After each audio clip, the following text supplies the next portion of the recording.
are not short-term problems, no quick fix here. This is not going to be solved by conventional Keynesian monetary and fiscal policy, or by getting the credit systems going again.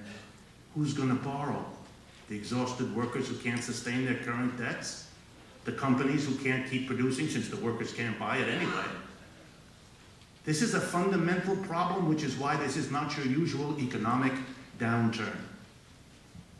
So then, taking the offer of the provost that socialism is now, as we all know it, once again on the American agenda and in the American consciousness, and seeing our task as being at the very least to push that further, what is to be done? Popular question among socialists, as you know. And I'd like to take a step in concluding by offering something from that body of thought and action that remains, at least to my way of thinking, the richest resource we have to figure out why capitalism goes wrong and what to think about as an alternative. And by that, of course, I mean Marxism. I don't think the conventional approaches will work. I propose an alternative. I think our problem is that we have not yet been willing as a nation to face the reality that the corporate structure, which dominates and has dominated since the Civil War, is a structure that does not work. The mass of people go to work each day. At the end of the day, they go home, they leave behind what they poured their creativity into. Who decides what to produce, how to produce, where to produce, and what to do with the profits is a completely other group of people, a tiny minority. A board of directors, which in most corporations runs 15 to 20 people, who are responsible to the company's major shareholders, which is another group of 50 to 20.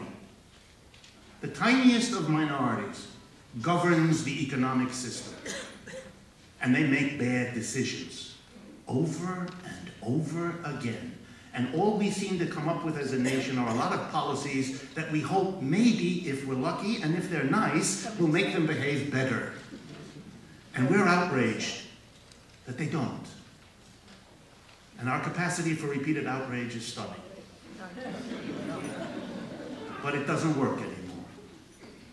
And so I think we can ask and offer another alternative, and we ought to. And I'll conclude with that. Let's change the organization of that institution which produces the goods and services we all depend on.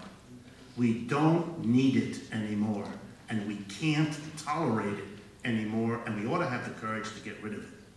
The alternative we all know, even though we're sometimes afraid to pursue it. The alternative is that, just like once upon a time we decided politically that our leaders have to be responsible to us, that we have to make the decisions politically that we live with, the same really ought to apply to economics, don't you think? The businesses of America ought to be operated and run by the workers who work in them. They become their own.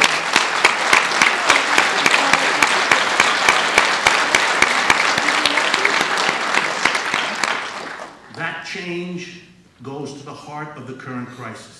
If workers had run the businesses in the 1970s, the rising real wage would not have come to a stop.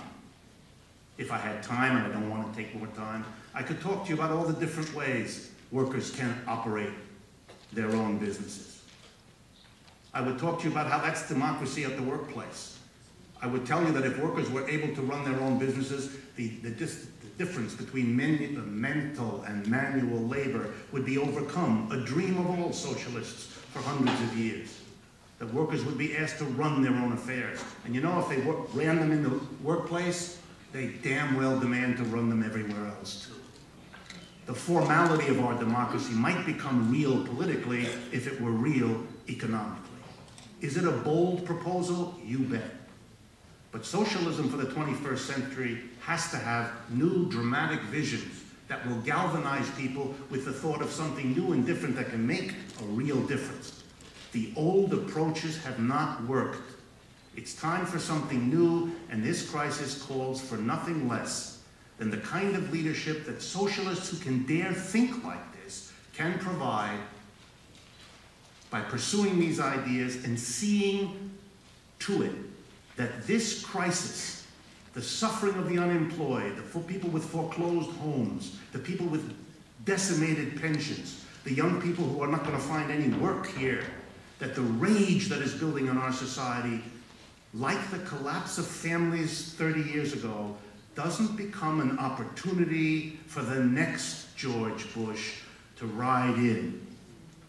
For that to not happen requires that socialists provide the leadership of basic new ways of changing this society so that the cosmetic adjustments of Bush and, sadly, so far Obama, are not the limits of what we do politically in this crisis. Thank you very much.